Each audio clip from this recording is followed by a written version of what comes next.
పార్లమెంటులో ప్రతిపక్ష నాయకుడు రాహుల్ తీరు సరికాదని బీజేపీ రాష్ట్ర అధికార ప్రతినిధి భానుప్రకాష్ రెడ్డి విమర్శించారు. మహాభారతం గ్రంథాన్ని రాహుల్ గాంధీకి పంపిస్తున్నామని దానిని ఆయన చదవాలన్నారు.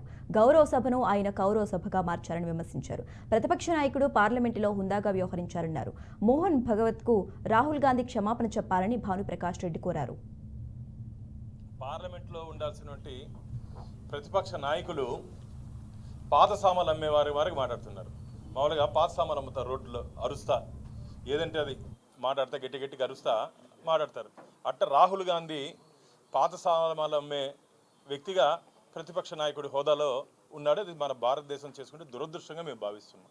ఈ మధ్యకాలం మీరు కానీ పార్లమెంట్లో వారు చేసినటువంటి సంఘటనలు మాట్లాడే తీరు మీరు కానీ గమనించినట్టయితే పార్లమెంట్లో కన్ను కొట్టడము, పార్లమెంట్లో పోయి కౌలించుకోవడము, ఇష్టానుసారంగా మాట్లాడడము, ఇవన్నీ మంచిది కాదు. గతంలో నేను చెప్పాను, పార్లమెంటుకి పార్కుకి తెలియని వ్యక్తి రాహుల్ గాంధీ.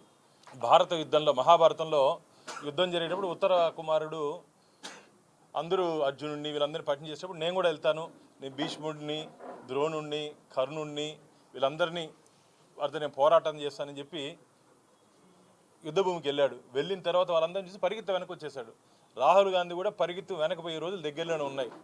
గౌరవ సభని కౌరవ సభకు మార్చింది నువ్వు కాదా? నువ్వు నీ చేష్టలు. అందుకనే వారసత్వ రాజకీయాలతో వస్తే ఇలాంటి ప్రాబ్లమే. రిపబ్లిక్ డే పెరేడ్కి మీ తాతగారు జవహర్లాల్ నెహ్రూ గారు ఆర్ఎస్ఎస్ని పెరేడ్లోకి ఆహ్వానించడం జరిగింది 1963లో. ప్రతిపక్ష నాయకుడు అంటే ఒక హుందా. గతంలో ఒకసారి ప్రతిపక్ష నాయకులు ఏ విధంగా ఉన్నారు గతంలో ఒకసారి చూసుకోండి. ఈరోజు దేశం ఈ పరిస్థితిలో ఉందంటే గల్లీ నుంచి ఢిల్లీ వరకు నువ్వు, నీ కుటుంబం, నీ ప్రభుత్వం కదా పాలించింది.